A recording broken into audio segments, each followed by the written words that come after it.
Hi everybody, it's Gaston, and I'm here with a little lesson to teach you about how politics should stop at the water's edge, and the difference between what someone is trying to joke about and what someone actually means. And it's a lesson I think everyone really needs to learn, because today I certainly learned it for myself, and now I must certainly have a confession to make.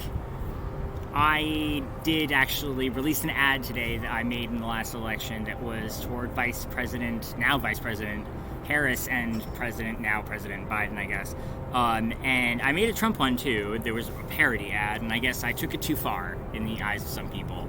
And calling her a see you next Tuesday, and, making what some people might have called racist comments about her, going to the back of his campaign bus and things like that. And I must say I've been asked to apologize to you all about that, and I gotta say, I'm not sorry, because it's true. She really is a and I say that because I've met her.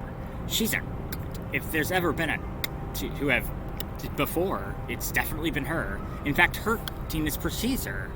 In fact, it was because I was in California at a Denny's waiting to be deployed in 2008 for the Democratic ticket for my part on that campaign, and I was waiting for my deployment issue orders and my moons over my hammy when I sat down at a table, and two over from me on the other side was then Kamala Harris, and she's sitting with an aide who I happened to sit down at the time. This is how I know it was her, and I remember her very vividly because I remember the phrase, how Obama's going through all of that, Well, I thought maybe people might appeal with you better if you pronounced it Kamala and not Kamala.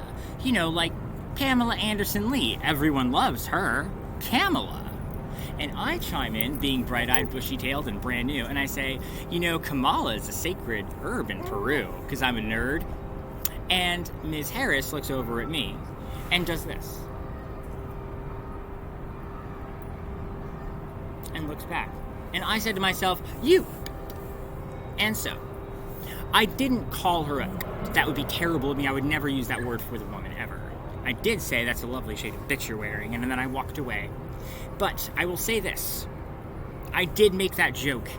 And although I made that joke, I must say how proud of a moment it is for me.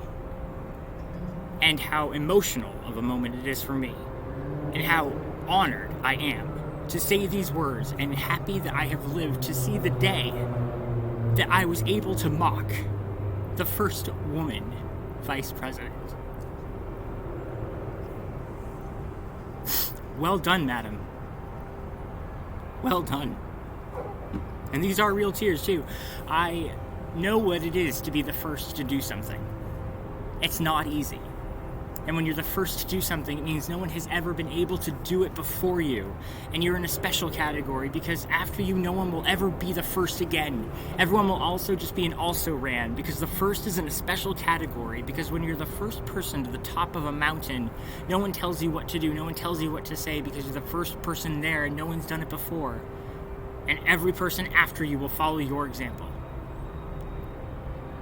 And how I never thought I would see the day when women and girls will be able to look up in this country which once told them that they couldn't be so many things, and point to Kamala Harris, and yeah, Kamala, I know your real name, and say, you see, because of that, you can be anything you want to be. I salute you, Madam Vice President. I salute you with my whole heart. And for the rest of you, I would say, please bear in mind that when you're calling someone a racist because of something they say, or a joke that they make, or if you're saying someone's a sexist for the same reasons, please bear this something in mind. Maybe they aren't. Maybe a joke's just a joke. Because when I see Kamala Harris on television, I think two things. First, what a... And second, what an honor.